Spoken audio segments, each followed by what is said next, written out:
రాష్ట్రంలో కూటమి ప్రభుత్వం ఏర్పాటయ్యి 2 సంవత్సరాలు పూర్తయింది. అయితే ఈ 2 సంవత్సరాల పరిధిలో చూసుకుంటే ఎన్నో అభివృద్ధి కార్యక్రమాలైతే చేసిన పరిస్థితి కనిపించింది. దీనిలో భాగంగా సూపర్ సిక్స్‌లో కూడా ఈరోజు ప్రతి ఒక్క పథకాన్ని కూడా ఘనంగా అభివృద్ధి చేసిన పరిస్థితి కనిపిస్తుంది. ప్రతి ఒక్క మహిళకి కూడా ఇచ్చిన మాట ప్రతి ఒక్కరు కూడా నెరవేర్చే పరిస్థితి కూడా కనిపించింది.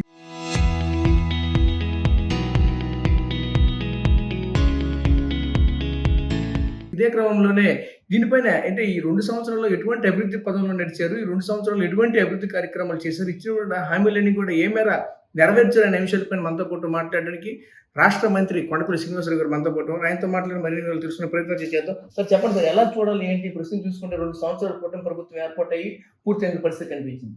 అసలు ఇంతవరకు కూడా చూసుకుంటే ఎటువంటి అభివృద్ధి కార్యక్రమాలు చేశారు? రాష్ట్ర వ్యాప్తంగా చూసుకుంటే ముఖ్యంగా మీ డిపార్ట్‌మెంట్‌కి సంబంధించి ఎటువంటి అభివృద్ధి నోచుకుంది ఏంటి? అంటే ముఖ్యంగా ప్రజలకి ప్రభుత్వం మీద నమ్మకం కలిగేలాగా ఈ ప్రభుత్వం నడవడి చేస్తుంది. మనం చూసుకుంటే ఈ 2 ఇయర్స్ క్రమంలో గత పాలకులు ప్రభుత్వం మీద కానీ అటు గవర్నమెంట్ మీద నమ్మకం లేనటువంటి పరిస్థితి మనం చూసాం. ఎవరు ఇన్ఫ్లుయెన్స్ ఉంటే అటువైపు చాలా వరకు కూడా అధికార పార్టీ ఉన్నటువంటి జులాయిని గత గవర్నమెంట్లో చూడడం జరిగింది. అది ఫస్ట్ ప్లేస్లో చాలా న్యూట్రల్గా, చాలా పారదర్శకంగా ఈ రూల్ పొజిషన్లో ఎక్కడ ఏముంది, ఏ సామాన్యుడికి కూడా నష్టం జరగకుండా అందరినీ ప్రొటెక్ట్ చేస్తూ గౌరవ ముఖ్యమంత్రి గారు పరిపాలన చేస్తున్నారు. అటు అభివృద్ధి కలవరుస్తున్నారు, సంక్షేమ కార్యక్రమం తక్కువ కాకుండా చేయడం జరుగుతుంది. అభివృద్ధిలో ప్రతి గ్రామంలో కూడా ఈరోజు అభివృద్ధి జరిగింది. ఇరిగేషన్ డిపార్ట్మెంట్లో వర్క్ జరిగాయి, ఆర్డబ్ల్యూఎస్ డ్రింకింగ్ వాటర్లో వర్క్ జరిగాయి. ఈరోజు చూసుకుంటే హాస్పిటల్స్ బెటర్ అవుతున్నాయి, స్కూల్స్ బెటర్ అవుతున్నాయి. అలాగే ఎంప్లాయ్మెంట్ కోసం ఈ రాష్ట్ర ప్రభుత్వం అన్ని చర్యలు తీసుకోవడం జరుగుతుంది. 20 లక్షల ఉద్యోగాలు కల్పిస్తామని మా యువ నాయకులు నారా లోకేష్ గారు మాట ఇచ్చారు. ఎలక్షన్ ప్రామిస్గా వర్క్ చేయడం జరిగింది. ఆ ప్రామిస్కి అనుగుణంగానే ఈరోజు చూసుకుంటే ఒక sub committee group of ministers పెట్టి ఎక్కడ ఎంప్లాయ్మెంట్ క్రియేట్ చేయొచ్చు, ఎలా చేయొచ్చు అని ఒక ప్రతిపాదన క్రియేట్ చేసి దాని నిమిత్తమే ప్రభుత్వం పనిచేస్తుంది. గతంలో ఎప్పుడూ లేదు, ఇలాంటి పరిస్థితి ప్రభుత్వంలో ఎప్పుడూ లేదు. ఉన్నతాధికారులు ఎంప్లాయ్మెంట్ క్రియేట్ చేసే ఆలోచన లేదు. కేవలం ప్రజలకు ఏం కావాలో అది పరిపాలన చేయడం మాత్రమే గతంలో చూసాం. ఈరోజు ప్రజలకు ఏది కావాలి, ఏది మంచిది, ఈరోజు చూసుకుంటే ప్రివెంటివ్ హెల్త్ కేర్లో మన హెల్త్ కేర్ సిస్టమ్ని ఎలా స్ట్రెంథన్ చేయొచ్చు, అలాగే హెల్త్ చెకప్స్ ఎలా చేసుకుంటాం. ఈరోజు చూసుకుంటే ఎన్సీడీ క్యాంప్స్ ప్రతి విలేజ్లో కూడా ఎన్సీడీ క్యాంప్స్ జరుగుతున్నాయి. ముందస్తు చర్యగానే టెస్టులు చేసి ఎవరికి ఏ హెల్త్ రీత్యా ఇబ్బంది ఉన్నా వాళ్ళకి ఒక డిస్ప్లేస్ రికార్డ్ క్రియేట్ చేసి ఆ డిస్ప్లేస్ రికార్డులో ఏ మెడిసిన్స్ వాడుతున్నారు, ఎన్ని రోజుల నుంచి బాగాలేదు, టెస్ట్ రిపోర్ట్ రిజల్ట్స్ ఏంటి, ఇవన్నీ కూడా హెల్త్ డిపార్ట్మెంట్ పెడుతుంది. ఇలాగ అనేక ప్రతి డిపార్ట్మెంట్లో కూడా ఈరోజు స్టూడెంట్స్ ఉన్నారు, స్కూల్ సిస్టంలో ఒక ప్రోగ్రెస్ రిపోర్ట్ ఇవ్వడం జరిగింది. ప్రోగ్రెస్ రిపోర్ట్లో పిల్లలు ఎలా పెర్ఫామ్ చేస్తున్నారు, అలాగే ఉన్నటువంటి పెర్ఫార్మెన్స్ ఉన్నటువంటి పిల్లలకి అవార్డ్స్ ఇవ్వడం జరుగుతుంది, ప్రోత్సాహించడం జరుగుతుంది. అలాగే అనేక విధాలుగా ప్రతి డిపార్ట్మెంట్ని కూడా ఈరోజు ఫంక్షన్లకు తీసుకురావడం జరిగింది. ఈ 2 సంవత్సరాల్లోనే గౌరవ ముఖ్యమంత్రి గారు అటు ఉన్నతాధికారులని, ప్రజాప్రతినిధులు కూడా ప్రజల కోసం పనిచేయించడానికి పూర్తి స్థాయిలో కసరత్తు చేస్తున్నాం. ఈరోజు చూసుకుంటే ప్రతి శాసనసభ్యుడు కూడా వారానికి ఒక రోజు ప్రజా దర్బార్ పెట్టుకుంటున్నారు. ఖచ్చితంగా వచ్చినటువంటి ప్రజా దర్బార్లో ప్రతి సామాన్యుడు కూడా వెళ్ళి వాళ్ళ సమస్య చెప్పుకోవచ్చు. గత ప్రభుత్వంలో ఎప్పుడైనా ఉందా? ఒక శాసనసభ్యుడి దగ్గరికి వెళ్ళాలంటే ఒక నాయకుడు పట్టుకొని వెళ్ళి ఆ నాయకుడు కూడా గంటల కొద్ది వెయిట్ చేస్తే శాసనసభ్యుడి దగ్గరికి వెళ్ళిన పరిస్థితి మన విజయనగరం జిల్లాలో చూసాం, ఎక్కడక్కడ మన జిల్లాలో చూసాం. మరి ఈరోజు డైరెక్ట్గా ఏ సమస్య ఉన్నా డైరెక్ట్గా శాసనసభ్యుడి దగ్గరికి వెళ్ళొచ్చు, వాళ్ళతో మాట్లాడవచ్చు. పరిష్కారం ఖచ్చితంగా ఉంటే పరిష్కారం చూపిస్తున్నారు, అధికారులతో మాట్లాడుతున్నారు. సమస్య ఏదైనా వెంటనే స్పందించినటువంటి ప్రభుత్వం ఈ కూటమి ప్రభుత్వం. మరి అలాంటి దశగా ఈరోజు ముందుకెళ్తున్నాం. 2 ఏళ్ళు కాల పరిమితం పూర్తి చేసుకుని మాకు చాలా సంతోషంగా ఉంది. ప్రజల నమ్మకాన్ని గెలుచుకోగలిగాం. మరింత నమ్మకాన్ని గెలుచుకొని మన రాష్ట్రానికి భవిష్యత్తు ఇచ్చేలాగా మేము పనిచేస్తాం. అంటే ఇంత అభివృద్ధి చేసామని ప్రతి దాంట్లో కూడా ముందడుగు వేస్తున్నామని మీరు చెప్తూ ఉన్నాం. కానీ నిన్న చూస్తూ ఉంటే 2 సంవత్సరాలకు వెన్నుపోటుకి 2 సంవత్సరాలు అంటూ కూడా రాష్ట్రానికి వెన్నుపోటు పొడిచారు. అలాగే ప్రజలు నమ్మించి ప్రజలందరూ కూడా వెన్నుపోటు పొడిచారు. సూపర్ సిక్స్ అని చెప్పేసి ఒక పథకం కూడా పూర్తిగా అమలు చేయకుండా అమలు చేశారంటున్నారు. అదేవిధంగా మీ అధినాయకుడి పైన కూడా మరొక విమర్శ చేశారు. ఎవరైనా సరే సూపర్ సిక్స్ అమలు చేయలేదంటే నాలుగు కత్తిరిస్తాం అనే పదాన్ని కూడా పదే ఎద్దేవా చేస్తున్న పరిస్థితి. అక్కడ ఎలా చూడాలి? వైసీపీ చేస్తున్నటువంటి ఇటువంటి కార్యక్రమాన్ని ఎలా చూడాలి? ఏంటి వాళ్ళ ఉనికిని కాపాడుకుంటున్నారు. ఒక రాజకీయ పార్టీగా వాళ్ళ ఉనికి అంటే మేము ఉన్నాము, మేము ఏదో మేము ఒక బ్రహ్మాండమైన పరిపాలన చేశాము. ఇంకా వీళ్ళెవరు చేయలేకపోతున్నారని చెప్పుకుంటున్నారు. కానీ వాస్తవం ఏంటో ప్రజలకు తెలుసు. వాళ్ళు ఎటువంటి పరిపాలన రాష్ట్రానికి ఇచ్చారు. ఏ రకంగా సిస్టమ్‌నంతా కూడా కొలాప్స్ చేశారు. ఈరోజు ప్రతి డిపార్ట్‌మెంట్ ఏ డిపార్ట్‌మెంట్ కన్నా నాతో కూర్చొని మాట్లాడమనండి. ఎవరైనా సరే. వాళ్ళు గత ప్రభుత్వంలో ఏం చేశారు? ఎటువంటి పరిపాలన ఈ రాష్ట్రానికి అందించారు? ప్రతి డిపార్ట్‌మెంట్‌ని కూడా డ్యామేజ్ చేసి వెళ్ళిపోయారు. ఈరోజు మళ్ళీ పునర్నిర్మాణం రాష్ట్రాన్ని పునర్నిర్మాణం చేసుకుంటున్నాం. ఈరోజు ప్రతి అంశాన్ని కూడా దీర్ఘకాలంగా ఉన్నటువంటి సొల్యూషన్ తీసుకొస్తున్నాం. ముందస్తు ఆలోచనతో ఈరోజు పనిచేస్తున్నాం. రేపు భావితరాలకు ఎటువంటి ఆలోచన కావాలో ఆ ఆలోచనకు అనుగుణంగా ఈరోజు రాష్ట్రం పనిచేస్తుంది. మరి అలాంటి ఉన్న దశలో వాళ్ళొచ్చి ఈరోజు మాట్లాడుతున్నారంటే, వాళ్ళ పార్టీని ఇచ్చినటువంటి గైడ్‌లైన్స్ అది. అది నాయకులు వచ్చినటువంటి పరిస్థితి కాదు. వాళ్ళ అధినేత వచ్చి మీరొచ్చి ధర్నా చేయండి. మీ ధర్నా ఫోటోలన్నీ అప్‌లోడ్ చేస్తున్నారు. ఆయనే కదా పబ్లిక్‌లో మీటింగ్‌లు చెప్తున్నారు. మీరెక్కడైనా లోకల్ బాడీలో కంటెస్ట్ చేయకపోతే మీకు ఎమ్మెల్యే టికెట్ కూడా ఇవ్వనని. అన్నారా లేదా? మరి అలాగే ధర్నా కూడా చేయమని, ధర్నాలు చేయండి, ప్లే కార్డులు పెట్టండి, సోషల్ మీడియా పోస్టులు పెట్టండి. ప్రతి విలేజ్‌కి ఒక సోషల్ మీడియా నుంచి ఒక 5గురిని పెట్టండి. ఫేక్ అకౌంట్లు క్రియేట్ చేయండి. ఫేక్ అకౌంట్లు సోషల్ మీడియాలో క్రియేట్ చేసి అందరిని తిట్టండి. వాళ్ళకి ఇదే పని. ప్రజా సమస్య మీద ప్రజలకి ఏం కావాలనే దాని మీద వాళ్ళకి అవసరం లేదు. అన్నీ కూడా ఈరోజు విజయనగరం జిల్లాలో ఉంది. అనేక సమస్యలు వదిలేసి వెళ్ళిపోయారు. ఈరోజు ఒక్కొక్క సమస్యను సాల్వ్ చేసుకొని వస్తుంది. ప్రతి సమస్యకి కూడా ఒక టైం వస్తుంది. ఆ టైం అనుగుణంగానే ప్రతిదీ సొల్యూషన్ తీసుకొస్తుంది. అంటే వాళ్ళు ఒకటే చెప్తున్నారు. 175 నియోజకవర్గాల్లో ప్రజాదరణతోనే నిన్న వెన్నుపోటు దిన కార్యక్రమం అయితే ఘన విజయం చేసామంటున్నారు. మీరేమో వాళ్ళ ఉనికిని కాపాడుకోవడం అని చెప్తారు. దీన్ని ఎలా చూడాలి? అంటే మనం ఒక అధికార పార్టీగా మనం చెప్పేదైతే వాళ్ళ ఉనికిని కోసం కాపాడుకుంటున్నారు. వాళ్ళ నాయకులు రిటైన్ చేసుకోవాలి. ఎందుకంటే వాళ్ళు ఎటువంటి పరిపాలన చేశారు. గ్రామ స్థాయిలో వాళ్ళ పార్టీతో వాళ్ళ బలంతో అంటే వాళ్ళ వైఎస్ఆర్సీపీ బలంతో గెలిచినటువంటి సర్పంచ్‌లే ఆ రోజు ప్రభుత్వం మీద వ్యతిరేకించారు. సర్పంచ్‌లకి ఎటువంటి పవర్ లేదని, సర్పంచ్‌లకి ఎటువంటి అధికారం లేదని, సర్పంచ్‌లు కనీసం చిన్న పని కూడా చేసుకోలేని పరిస్థితి గత ప్రభుత్వం చేసిందని, వాళ్ళు బలపరిచినటువంటి సర్పంచ్‌లుగా గెలిచిన వాళ్ళే వాళ్ళ మీద వ్యతిరేకమయ్యి ధర్నాలు చేశారు.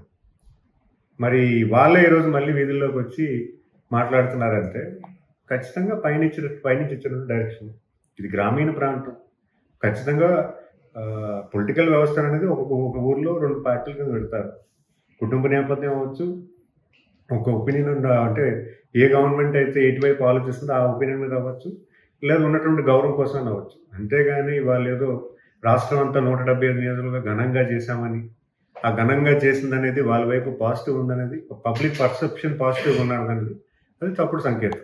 ఖచ్చితంగా ప్రజలందరూ కూడా గమనించారు. ఇప్పటికి మీరు చూస్తుంటే పీజీఆర్ఎస్‌లో గత గవర్నమెంట్‌లో పీజీఆర్ఎస్ అనేది ఎంత సిస్టమ్ ఉండేది, ఇప్పుడు సిస్టమ్ ఏంటి? అటు మండల వ్యవస్థలో కానీ, అటు కలెక్టరేట్‌లో కానీ, ఇక్కడ ఎమ్మెల్యేలో కానీ ఏ సమస్య ఇచ్చినా ఈరోజు పరిష్కారం తీసుకొస్తాం. అనేక సమస్యలు క్రియేట్ చేస్తారు రాష్ట్రంలో. ఈరోజు రెవెన్యూ సమస్య ఉంది. ఈ రోజుకి మేము ఇంకా పజలు ఒక్కొక్కటి సాల్వ్ చేసుకెళ్తున్నాం. రీసర్వే అని ఎవరు అడిగారు? రీసర్వే చేశారు. వెబ్‌ల్యాండ్ 1, వెబ్‌ల్యాండ్ 2 క్రియేట్ చేశారు. వెబ్‌ల్యాండ్ 1, వెబ్‌ల్యాండ్ 2 ప్యారలల్‌గా ఎందుకు రన్ చేయలేకపోయారు? ప్యారలల్‌గా రన్ చేయకపోవడం వల్ల ఈరోజు ఈ ప్రభుత్వం కూడా Webland 2 data continue history data లేదు కాబట్టి వెబ్‌ల్యాండ్ 2 కంటిన్యూ చేయాల్సి వస్తుంది. కంటిన్యూ చేసిన తర్వాత ఇప్పటికీ చాలా సమస్యలు దాంట్లో గైడ్‌లైన్స్ ఫిక్స్ చేస్తున్నాము. దానికి చాలా ప్రొసీజర్లు చేస్తున్నాము. అయినా సరే ఇంకా చాలా సమస్యలు ఉన్నాయి. ఇవన్నీ క్రియేట్ చేసింది మాత్రం గత పాలకులు. రీసర్వే, రెవెన్యూ సమస్యలు ఈ రాష్ట్రంలో అవసరం లేనటువంటి సర్వేని తీసుకొచ్చి చాలామంది నిరుపేద కుటుంబాలు ఈరోజు ఎంఆర్ఓ ఆఫీసులు అంటూ రెవెన్యూ సమస్యలు కలెక్టరేట్ల దగ్గర మా దగ్గరకు వచ్చి సాల్వ్ చేసుకుంటున్నారు. అంటే చేసుకోవాల్సిన పరిస్థితి గత పాలకులు చేసినటువంటి దారుణం. అయితే ముఖ్యంగా మీ శాఖకు సంబంధించి ఇంతవరకు కూడా ఒక్క పెన్షన్ కూడా కొత్తది ఇవ్వలేదంటూ కూడా ఆరోపిస్తున్నారు. నిన్న కూడా దాన్ని సేమ్ అదే విధంగా చెప్తూ ఉన్నారు. ఈరోజు బీపీఎల్ లెవెల్లో ఉన్నటువంటి ప్రతి ఒక్క ప్రజలకు కూడా ఇదైతే తీవ్ర అన్యాయం కల్పించారు. ఈ 2 సంవత్సరాల పాటు ఎలిజిబిలిటీ ఉన్నటువంటి వ్యక్తికి పెన్షన్ ఎవరిస్తారంటూ చెప్పుకొస్తున్నారు. దీన్ని ఎలా చూడాలి? ఎందుకంటే లాగింగ్ జరుగుతూ ఉంది. టెక్నికల్ ప్రాబ్లంలు ఏమున్నాయి ఇక్కడ? ప్రధానంగా గత గవర్నమెంట్ చేసినటువంటి విధానం అది కూడా అంటే గతంలో రేషన్ కార్డు ఉంటే బీపీఎల్ ఫ్యామిలీ అనే ఒక నిర్ధారణ ఉండేది. దానికి హౌస్ హోల్డ్ సర్వే అని తీసుకొచ్చారు. హౌస్ హోల్డ్ సర్వే అని చెప్పి వాళ్ళకి కావాల్సిన వ్యక్తులకు ఒకలాగా, వాళ్ళకి అవసరం లేని వ్యక్తులకు ఒకలాగా, తర్వాత తీసుకొచ్చిన దాంట్లో కూడా చాలామందికి సింగిల్ హౌస్ హోల్డ్ క్రియేట్ చేశారు. ఈరోజు మీరు చూసుకుంటే మన ఎలక్ట్రికల్ కనెక్షన్స్ 99 లక్షలు ఉన్నాయి. కానీ మన హౌస్ హోల్డ్స్ 1,73,00,000 ఉన్నాయి. ఈ ప్రభుత్వం వచ్చిన తర్వాత హౌస్ హోల్డ్స్ పెరగట్లేదు. మరి ఎలాగ 1,93,00,000 73,00,000 హౌస్ హోల్డ్స్ క్రియేట్ అయ్యాయి. కొత్త వేల వచ్చే పాపులేషన్ పెరిగిపోలేదు కదా. పాపులేషన్ జనాభా పెరిగిపోలేదు, అవే ఇల్లులు. కరెంట్ కనెక్షన్ 99 లక్షలే ఉన్నాయి. హౌస్ హోల్డ్స్ మహా అయితే 1,40,00,000 ఉండాలి, కానీ 1,73,00,000 వచ్చాయి.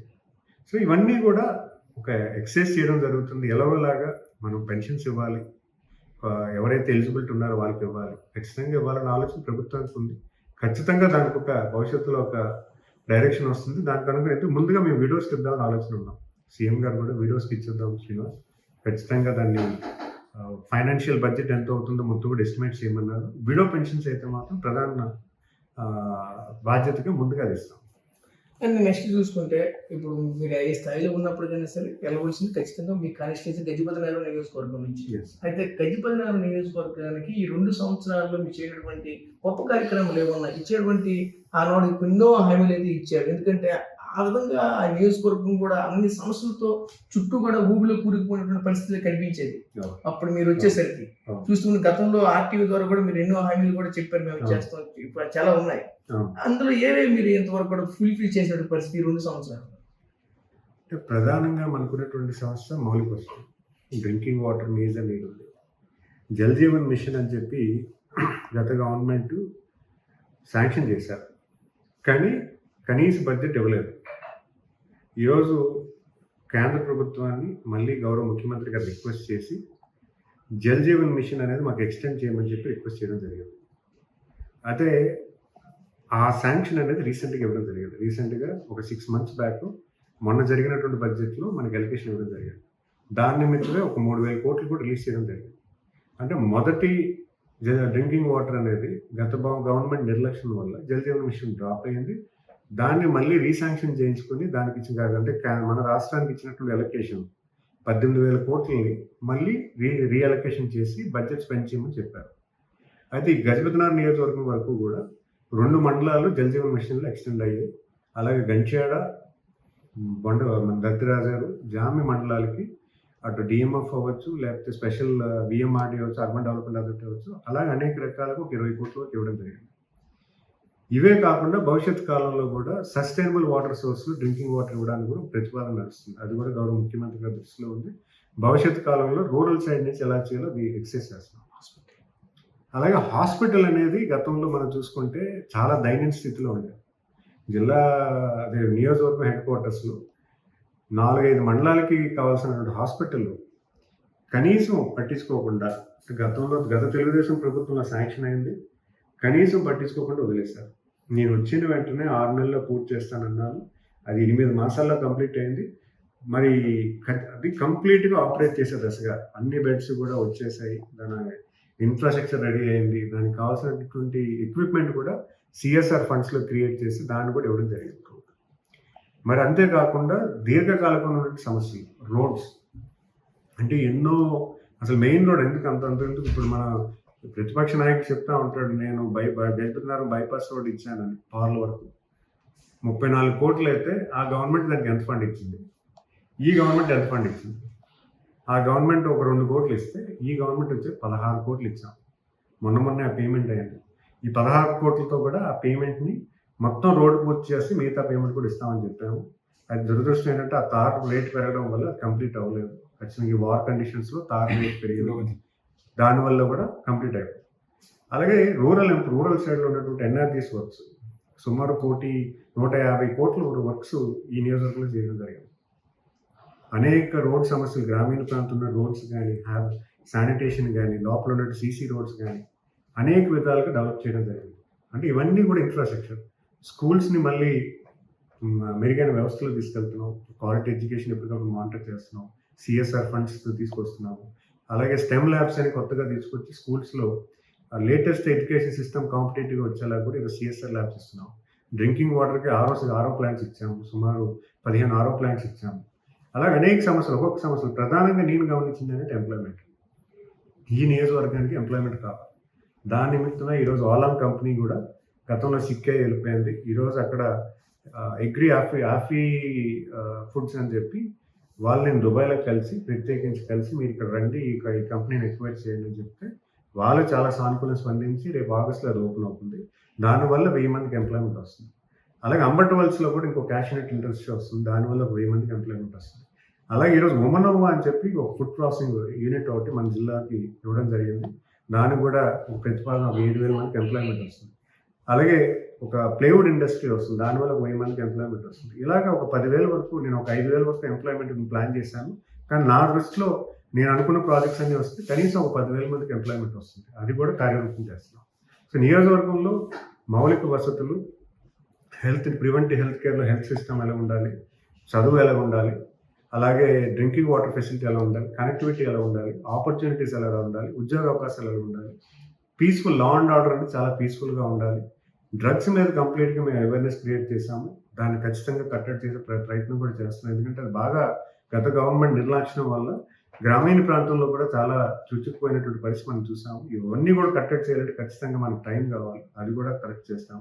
అనేక విధాలుగా, అంటే అన్ని ఇండెక్స్లో యునైటెడ్ నేషన్స్ చెప్పినటువంటి ఇండికేటర్స్లో గజపతినగరం ముందుండేలాగా పూర్తిస్థాయి కసరత్తు చేస్తాం. అంటే మీరు ఇన్ని డెవలప్మెంట్ చేసాము, లేదా ఇంత అభివృద్ధి పనులని మేము చేసామని చెప్తూ ఉన్నాం. కానీ అక్కడ స్థానికంగా ఉన్నటువంటి మాజీ ఎమ్మెల్యే కావచ్చు, జడ్పీ చైర్పర్సన్ ఉన్నటువంటి మధ్య శ్రీనివాసరావు కావచ్చు, మాజీ మంత్రి బొత్స సత్యనారాయణ కావచ్చు, అసలు మీరు ఏం చేశారు? మంత్రిగా ఉన్న ఆయన ఏం చేశారు? ఇటువంటి అనుభవం లేకుండా ఏం చేస్తారని చెప్పేసి మీ పైన తీవ్ర విమర్శలు గుప్పిస్తున్న పరిస్థితి కలిగి దీన్ని ఎలా చూడాలి? వాళ్ళ రాజకీయ వినుకుల కోసం వాళ్ళు మాట్లాడతారు. ఈరోజు భోగాపురం ఎయిర్పోర్ట్ ఉంది, దాని ఇష్యూస్ క్లోజ్ చేస్తాం. ఇండస్ట్రీస్, విజయనగరంలో ఇండస్ట్రీస్ అనేది ఎప్పుడు లేదు. మేము తీసుకొచ్చినటువంటి సూపర్ స్మెల్టర్ ఇండస్ట్రీని వాళ్ళు బెదరగొట్టి పంపించారు. ఒక స్టీల్ ప్లాంట్ ఇక్కడ గొర్రెలో పెడతామని 8,000 కోట్లు పెడతానంటే స్వయంగా వీళ్ళే ఇండస్ట్రీ ఆఫీసర్స్కి ఫోన్ చేసి మీరు ఇక్కడ ఇండస్ట్రీ పెట్టడానికి వీలు లేదు, మీరు ఇక్కడికి వస్తే మేము సహకరించాము, ఇక్కడ ప్రజలు ఎవరు మీరు వద్దంటున్నాము అని చెప్పి వాళ్ళే మాట్లాడుతున్నారు. సో ఖచ్చితంగా వాళ్ళు ఆపారని ఏ ఇండస్ట్రీ ఆగదు. మన జిల్లాలో, విజయనగరం జిల్లాలో ఎంప్లాయ్మెంట్ కల్పించాలి, మన పిల్లలు మన ప్రాంతంలో ఉండాలి, వలస వెళ్ళే పరిస్థితి ఉండకూడదు. అలాంటి అవకాశాలన్నీ కూడా మన జిల్లాకు వచ్చేలాగా నేను కష్టపడతాను. దాని మా ప్రజల్ని మేము అంటే ఏదైనా అవసరం అయితే ప్రజలు మెప్పించుకొని ముందుకెళ్తాం. అంటే మీరు ఈ విధంగా చెప్తూ ఉన్నారు. అంటే ముఖ్యంగా మరొకటి చెప్పాలంటే వామపక్ష నాయకులు ఎక్కువ చెప్తూ ఉన్నారు. ఎప్పటి నుంచో కొన్ని వేల ఎకరాలు అయితే ప్రభుత్వాలు మారుతూ ఉన్నాయి తప్ప కానీ ఇక్కడ ల్యాండ్ అయితే మారదు. కానీ వేల ఎకరాలు ప్రభుత్వం అయితే తీసుకో ఉంటుంది. ఒకవైపు జిందాల్ కావచ్చు, మరోవైపు ఇండస్ట్రియల్ పార్క్ కావచ్చు, మరోవైపు కాన్కాస్ట్ ఫ్యాక్టరీ కావచ్చు, ఇలా ఎన్నో ఫెర్రో ఎల్ఐసి కంపెనీలు కావచ్చు, అన్నీ ఉన్నాయి. దీనికి సంబంధించిన ల్యాండ్ అంతా ఇప్పుడు చూస్తే ఎన్నో కంపెనీలు క్లోజ్ అయిపోయాయి. అదే కంపెనీలో మళ్ళీ ఇండస్ట్రీస్ పెట్టొచ్చు కదా, కొత్తగా ఎందుకు మళ్ళీ రైతులు ఇబ్బంది పెట్టడం అంటూ కూడా మరోవైపు నిరసనలు హోరెత్తున్నాయి. దీన్ని ఎలా చూడాలి? ఇప్పుడు నెల్లిమల్లిలో ఉన్నటువంటి industrial park more than 50 years అయింది. వాళ్ళు 30-40 years ఇండస్ట్రీ రన్ చేశారు. సో ఎనీ ఇండస్ట్రీ సక్సెస్ఫుల్గా రన్ చేస్తే వాళ్ళకి 3 years తర్వాత వాళ్ళకి సేల్ డీడ్ ఎగ్జిక్యూట్ అవుతుంది. సో అక్కడ ఉన్నటువంటి రైట్లు, అక్కడ ఉన్నటువంటి మార్కెట్ కండిషన్స్లో కొత్త ఇండస్ట్రీ పెట్టాలంటే అది ఖచ్చితంగా అసాధ్యం. ఎందుకంటే వాళ్ళకి పూర్తిగా మనం రైట్ ఇచ్చినటువంటి పరిస్థితి. గత గవర్నమెంట్లో ఉన్నటువంటి చట్టాల ప్రకారం వాళ్ళకి రైట్ వెళ్ళిపోయాను. ఇప్పుడు అది క్యాన్సిల్ చేయాలంటే ఒక ఇండస్ట్రీ పెట్టకపోతే మనం క్యాన్సిల్ చేయొచ్చు. ఇండస్ట్రీ పెట్టకపోతే మరుపల్లి ఇండస్ట్రీ ఉంది, అక్కడ ఇండస్ట్రీ పెట్టలేదు, వాళ్ళు క్యాన్సిల్ చేయమని రిక్వెస్ట్ చేసాం. ఖచ్చితంగా ఏ ఇండస్ట్రీ వచ్చినా మేము క్యాన్సిల్ చేస్తాం, సానుకూలంగా స్పందించారు. ఇప్పుడు బొబ్బుల గ్రోత్ సెంటర్ ఉంది, అక్కడ ఎవరైనా ఇండస్ట్రీ పెట్టలేదు ఎవరైనా వాళ్ళకి కూడా క్యాన్సిల్ చేస్తాం. ఇప్పుడు ఆల్రెడీ నాకు తెలిసి ఒక 30-40 acres క్యాన్సిల్ చేసాం. అక్కడ కూడా దాన్ని ప్రతిపాదన చేస్తాం. అక్కడ కానీ ఎవరైనా వస్తానన్నా కూడా ల్యాండ్ ఇస్తాం. అలాగే ఇప్పుడు మన కొత్త వలస ఇండస్ట్రియల్ పార్క్ ఉంది, అక్కడ చాలా వరకు ల్యాండ్ అక్కడ ఇండస్ట్రీస్ రన్ అవుతున్నాయి. ఒక 20 acres రన్ అవ్వాల్సిన ఉన్నటువంటి అన్డెవలప్డ్ ప్లాట్స్ ఏమన్నా అది కూడా ఎలక్ట్రేషన్ చేసి ఇప్పుడు కొత్త ఇండస్ట్రీస్ ప్రతిపాదన చేస్తున్నాం. ఇప్పుడు కావాల్సినటువంటి ఇండస్ట్రియల్ ల్యాండ్కి అయితే మాత్రం కొత్తగా అక్కడ ల్యాండ్ లేదు.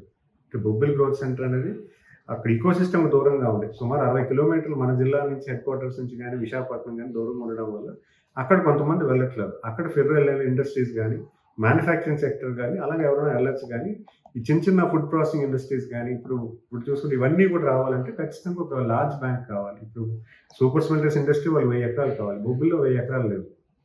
సో రైల్వే లైన్ పక్కన ఉండాలి. అక్కడ ఉన్నటువంటి ల్యాండ్ కూడా assign land, government land, assignment ఇచ్చినటువంటి ల్యాండ్ అది ఎప్పుడైనా గవర్నమెంట్ ల్యాండ్. సో అసైన్మెంట్ ఇచ్చే ల్యాండ్ కూడా కాంపెన్సేషన్ ఇచ్చే తీసుకుంటుంది. గవర్నమెంట్ కూడా 2.5 times of the land value, government value ఎంత అవుతుందో అది కాంపెన్సేషన్ ఇచ్చి కన్విన్స్ చేసి తీసుకుంటాం. సో అది కూడా వీళ్ళు అడ్డుగా వేసేసి వీళ్ళు మాట్లాడడం అనేది కొంచెం బాధాకరం. ఎందుకంటే ఇది వాళ్ళు కూడా ఇక్కడ పుట్టిన వాళ్ళే, ఇక్కడ ఉద్యోగ అవకాశాలు పెడితే వాళ్ళ పిల్లలకు కూడా ఇక్కడ ఉద్యోగాలు వస్తాయి. వాళ్ళ పిల్లలకు గానీ, చుట్టాలకు గానీ ఎవరైనా ఉద్యోగాలు రావాలన్నా కూడా ఇక్కడ ఒక ఇండస్ట్రీ వస్తేనే కదా 10 ఇండస్ట్రీలు వస్తాయి. అలాంటి ఆలోచన కూడా మీరు దురదృష్టంగా ఆలోచించండి. ఈరోజు చూసుకుంటే సగానికి సగం గ్రామాలు ఖాళీ అయిపోయాయి. ప్రతి గ్రామం కూడా వలస వెళ్ళిపోయిన పరిస్థితి ఈరోజు విజయనగరం జిల్లాలో ఉందంటే అది ఖచ్చితంగా ఒక దూరదృష్టి ఉన్నటువంటి నాయకత్వం ఈ జిల్లాలో ఇవ్వకపోబట్టే. మరి ఈ సుదీర్ఘ కాలంలో మరి బొత్స సత్యనారాయణ గారు ఇక్కడ రాజకీయం చేసినప్పుడు ఆయన ఎందుకు ఒక ఇండస్ట్రీ మంత్రిగా ఉన్నారు, ఆయన ఇండస్ట్రీస్ మంత్రిగా వ్యవహరించారు ఆయన. మరి ఆయన ఎందుకు ఈ విజయనగరం జిల్లాలో కనీసం ఉత్తరాంధ్రలో ఒక ఇండస్ట్రీ పెట్టావాలని ఆలోచన ఎందుకు చేయలేకపోయారు?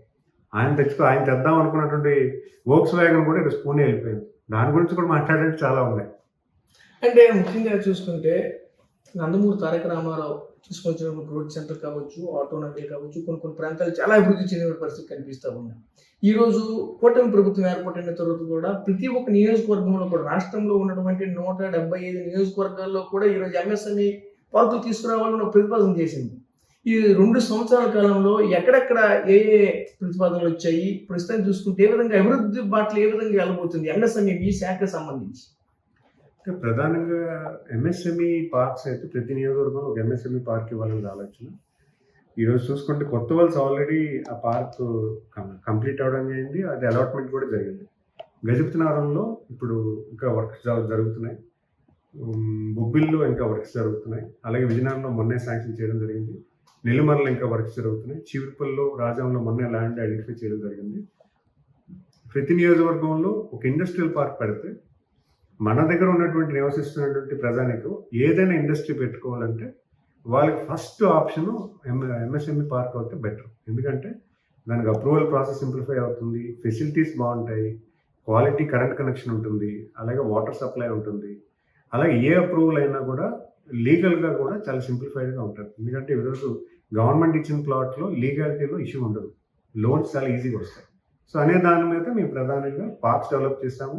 ఖచ్చితంగా భవిష్యత్ కాలంలో దాన్ని ఫిల్ చేసే బాధ్యత కూడా మేము చూసుకుంటాం.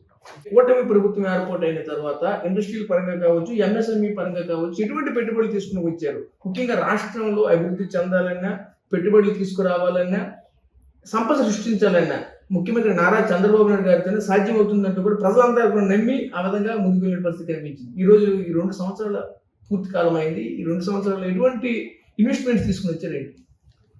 అంటే ప్రధానంగా ఏ ఇండస్ట్రియలిస్ట్ అయినా ఒక రాష్ట్రంలోకి అడుగు పెట్టాలంటే ఒక నమ్మకమైనటువంటి పరిపాలన రాష్ట్రంలో ఉంటే కానీ రారు. మొదటి భాగం. ఈరోజు ఈ రాష్ట్రంలో సుమారు 20 లక్షల కోట్ల రూపాయలు పైబడి పెట్టుబడులు వచ్చాయంటే కేవలం ఒక సుస్థిర పరిపాలన ఈ రాష్ట్రంలో ఉందని, ఒక దూరదృష్టి ఉన్నటువంటి నాయకుడు ఈ రాష్ట్రంలో పరిపాలిస్తున్నారని ఒక ఆలోచనతోనే చాలామంది ఈరోజు దేశంలో ఎక్కడికన్నా ముందు ఫస్ట్ ఆప్షన్ ఆంధ్రప్రదేశ్లోకి రావడం జరిగింది. గౌరవ ముఖ్యమంత్రి గారు ప్రభుత్వంలో ఏర్పడిన వెంటనే 24 సెక్టోరియల్ పాలసీస్ ఇచ్చారు. అంటే ఏ రాష్ట్రంలో కూడా అలాంటి ఉనికి లేదు. ఒక policy aerospace and defence manufacturing, అంటే ఇది ఒక ప్రైవేట్ రంగంలో ఏరోస్పేస్ మ్యానుఫ్యాక్చరింగ్ కానీ, డిఫెన్స్ మ్యానుఫ్యాక్చరింగ్ కానీ ఒక ప్రైవేట్ రంగంలో ఎక్కువ భారతదేశం వస్తున్నారని ఒక దూరదృష్టితో గౌరవ ముఖ్యమంత్రి గారు ఒక పాలసీ ఇచ్చారు. ఆ పాలసీ అనుగుణంగానే ఈరోజు మనకి చాలా ఇన్వెస్ట్మెంట్స్ మన రాష్ట్రానికి వస్తున్నాయి. అది మొదటి. అలాగే చాలా సెక్టోరియల్ పాలసీ. మరి కంపారిటివ్ కూడా మనం చేసుకోవాలి. గత పాలనకి ఇప్పటికి ఏంటి తేడా? గత పాలనలో అప్పుడు ఉన్నటువంటి నాయకత్వం వచ్చినటువంటి ప్రతి ఇండస్ట్రీలను కూడా బెదరగొట్టడం జరిగింది. వాళ్ళని ఖచ్చితంగా ఏ రకంగా బెదరగొట్టారో అందరికీ తెలిసిన విషయం. మొత్తం వాళ్ళకి ఇచ్చిన కాల పరిమితంలో పూర్తి 5 సంవత్సరాలు పరిపాలన చేసిన టైంలో కేవలం 2,30,30,000 కోట్లు మాత్రమే పెట్టుబడి వచ్చింది. ఈరోజు 20 లక్షల కోట్ల పైబడి ఈరోజు ఎంఓఈ చేస్తున్నాం. అవి కూడా క్రమేణా మీకు గ్రౌండింగ్ కూడా చూస్తున్నాం. ఏది గ్రౌండ్ అయినా దాన్ని ఖచ్చితంగా చూస్తున్నాం. అలాగే మన విజయనగరం జిల్లాలో ఎలాగైతే అడ్డుకుంటున్నారో అలాగే రాష్ట్రంతో కూడా అడ్డుకుంటున్నారు. కానీ ఎట్టి పరిస్థితుల్లో రాష్ట్రంలో ఉపాధి కల్పించాలి, 20 లక్షల ఉద్యోగాలు కల్పించాలని గౌరవం మా యువ నాయకులు నారా లోకేష్ గారి ఆలోచన. దానికి అనుగుణంగా పనిచేస్తున్నాం. మరి ఇంకొక విషయం కూడా చెప్పాలి. నేను చూసినటువంటి నా ఏజ్ గ్రూప్స్లో చాలామంది విడిపోయిన ఆంధ్రప్రదేశ్ తర్వాత మన రాష్ట్రానికి వచ్చి ఇక్కడ ఇండస్ట్రీస్ పెట్టాలి, ఇక్కడ ఏదైనా మన రాష్ట్రానికి చేయాలన్న ఆలోచనతో వచ్చిన వాళ్ళు చాలామంది ఉన్నారు. చాలామంది ఉన్న కంపెనీలన్నీ కూడా మన ఆంధ్రప్రదేశ్లో హెడ్ ఆఫీస్లు మార్చుకున్నారు కూడా. ఎందుకంటే ఇక్కడ జిఎస్టీ కలెక్షన్ మన రాష్ట్రానికి వస్తుంది. ఆ జిఎస్టీ వాళ్ళు కట్టినటువంటి జిఎస్టీ అని మన రాష్ట్రాన్ని పునర్నిర్మాణానికి వినియోగపడుతుందని కూడా పెట్టడం జరిగింది. మీరు లాస్ట్ ఇయర్ 5 yearsలో చూసుకుంటే ఎన్ని కంపెనీస్ ఇక్కడ నుంచి హైదరాబాద్ వెళ్ళిపోయి లెక్కలేదు. ఎంతమంది కొత్త ఆంటర్ప్రినర్స్ మన ఆంధ్రప్రదేశ్ ప్రజానికి సంపాదించిన వాళ్ళు తెలంగాణకి వెళ్ళిపోయారు. అందరూ ఎందుకు వెళ్ళిపోయారంటే కేవలం ఇక్కడ ఒక సుస్థిర పరిపాలన ఇవ్వకపోవడం వల్ల. ఈరోజు మళ్ళీ వాళ్ళ నమ్మకాన్ని గెలుచుకోవడానికి మేము ప్రయత్నం చేస్తున్నాం. వాళ్ళకి మళ్ళీ మన రాష్ట్రం రమ్మంటున్నాము, పెట్టుబడులు మన రాష్ట్రంలో పెట్టమని చెప్తున్నాం. ఇవన్నీ కూడా కార్యరూపం చేస్తాం, ఖచ్చితంగా చేస్తాం. అందుకే చెప్తున్నాను, విడిపోయినప్పుడు మనకి ఎంత డ్యామేజ్ అయిందో అంతకన్నా 2 గత పాలకులు వైకాపా ప్రభుత్వంలో గొడ్డల పార్టీ చేసిన డ్యామేజ్ ఎక్కువ. సో అటు రాష్ట్రానికి కనీసం అప్పుడు ఆస్తులు ఉన్నాయి, ఈరోజు అప్పులు ఉన్నాయి. అప్పులతో ఈ ప్రభుత్వాన్ని గౌరవ ముఖ్యమంత్రి గారు కాబట్టి ఈరోజు పరిపాలన చేయడం జరుగుతుంది. సో ఖచ్చితంగా ఒక మంచి భవిష్యత్తు ఈ రాష్ట్రానికి ఇవ్వాలన్నది మా ప్రభుత్వం తాలూకు లక్ష్యం. ఖచ్చితంగా దానికి అనుగుణంగా పనిచేస్తాం. ఫైనల్గా రానున్న 3 సంవత్సరాల్లో ఏ విధంగా అభివృద్ధి బాటలో ముందుకు వెళ్ళిపోతున్నారు? ప్రస్తుతం కొనవలసిన మీ నియోజకవర్గం కావచ్చు, మీ శాఖ సంబంధించి కావచ్చు, ఎటువంటి కార్యాచరణ రూపదాల్చారు? ఖచ్చితంగా ఎంప్లాయ్మెంట్ అనేది ప్రధానంగా చూస్తున్నాము. అంటే మెయిన్ ప్రధానంగా మేము ఏవైతే ఎలక్షన్స్లో ప్రామిస్ చేస్తామో రోడ్స్ విషయంలో కానీ, హాస్పిటల్ విషయంలో కానీ, ఎడ్యుకేషన్ సిస్టమ్ ఇంకా బెటర్ చేసుకోవాలి. గవర్నమెంట్ స్కూల్స్లో కూడా ఉన్నతమైన ఎడ్యుకేషన్ బిల్డప్ చేయాలి. అలాగే శానిటేషన్ బాగా ఇంప్రూవ్ చేయాలి. మనం యాక్చువల్గా వేస్ట్ మేనేజ్మెంట్ కూడా ఒక విధానం మన రాష్ట్రంలో ఇంకా రావాల్సి ఉంది. మనం చెప్తుంటారు గౌరవ ముఖ్యమంత్రి గారు, గత గవర్నమెంట్ నిర్లక్ష్యం వల్ల చాలా లక్షలాది చెత్తని ప్రాసెస్ చేయడానికి సుమారు 2,000 కోట్లు ఖర్చు పెట్టారు ఈ ప్రభుత్వం. అలాగే రూరల్ సైడ్లో కూడా చాలా వేస్ట్ ఉంది. ఆ వేస్ట్ను కూడా ప్రాపర్గా ఎలైన్గా స్ట్రక్చరైజ్ చేసి అక్కడ కూడా మనం శానిటేషన్, ప్రివెంటివ్ హెల్త్ కేర్లో ఏం చేయొచ్చు అనే దాని మీద చేయడం. అలాగే ఇరిగేషన్ ప్రాజెక్ట్స్ కూడా ఉన్నటువంటి ఇరిగేషన్ ప్రాజెక్ట్స్ కూడా మనం ముందుకు తీసుకెళ్ళాలి. ఈరోజు చూసుకుంటే ఈ గవర్నమెంట్ వచ్చాక పూడికతీతలు కూడా చాలా వరకు చేసాం. గత గవర్నమెంట్లో కనీసం 5 సంవత్సరాల్లో 1 లక్ష రూపాయలు కూడా ఖర్చు పెట్టిన పరిస్థితుల్లో గజపతినగర్ నియోజకవర్గంలోనే 3 కోట్ల వరకు పూడిక డీసిల్టింగ్ వరకు వర్క్స్ ఇవ్వడం జరిగింది. అయితే మనకు కావాల్సిన ప్రాజెక్ట్స్ ఏవైతే గతంలో శాంక్షన్ చేశారో దానికోసం కూడా వర్క్ చేస్తున్నాం. ఉన్నటువంటి ఆర్థిక స్థితిగతుల మీద గౌరవ ముఖ్యమంత్రి గారు కొంచెం ప్రాధాన్యత మీద ఒక్కొక్క ప్రాజెక్ట్ ఇస్తున్నారు.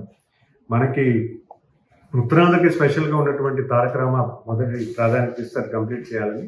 తర్వాత తోటపల్లి ప్రాజెక్టు ఏదైతే రైట్ కెనాల్ ఉందో రైట్ కెనాల్కి ఉన్నటువంటి ఆయకట్టుకి పూర్తి స్థాయిలో కంప్లీట్ చేయాలన్నది ముఖ్యంగా గౌరవ ముఖ్యమంత్రి గారి ఆలోచన. థర్డ్ ప్రయారిటీలో గజపతినగరం బ్రాంచ్ కెనాల్ కూడా కంప్లీట్ చేయాలని ఒక ఆలోచన. ఇవి కాకుండా మైనర్ ఇరిగేషన్ రిక్వెస్ట్లు చాలా ఉన్నాయి, దాన్ని కూడా వెంటనే ఒక్కొక్కటి చేయాలన్నది ఆలోచన. ఖచ్చితంగా మనం ఎంత చేసినా కూడా మనం ప్రజానికానికి ఒకటే రిక్వెస్ట్ చేస్తున్నాం, మనం ప్రయారిటీ బేస్ చేసుకొని ప్రజలు కన్విన్స్ చేసుకొని ముందుకెళ్లాల్సిన అవసరం ఉంది. ఎందుకంటే ఒక దుర్మార్గమైన అంటే కాంగ్రెస్ ప్రభుత్వం రాష్ట్రానికి ఎంత అన్యాయం చేసిందో మనం ఎప్పుడు మర్చిపోలేం. ఎందుకంటే రాష్ట్రాన్ని విడగొట్టింది, ఉన్నతమైనటువంటి వనరులు కానీ సంపద కానీ తెలంగాణకు వదిలేసి ఆంధ్రప్రదేశ్ రాష్ట్రాన్ని గాలికి వదిలేసింది కాంగ్రెస్ ప్రభుత్వం. మరి దానికన్నా దారుణంగా వైకాపా అధికారం వచ్చిన తర్వాత ఈ రాష్ట్రాన్ని విచ్ఛిన్నం చేసింది. అటు ఉన్నటువంటి లైన్ డిపార్ట్మెంట్స్ కానీ లేదా రాష్ట్ర సంపద సృష్టించకుండా అప్పుల బాటను పట్టేసి వదిలేస్తుంది.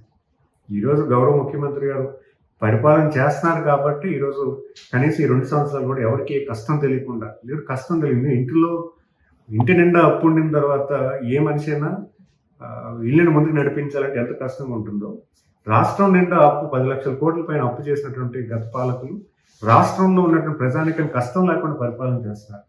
ఆయన ప్రత్యేకంగా మేము అందరూ కూడా అభినందించాల్సిన అవసరం ఉంది. ఎందుకంటే ఎటువంటి కష్టం ప్రతి 1వ తారీఖు పెన్షన్ పడుతుంది, జీతం పడుతుంది.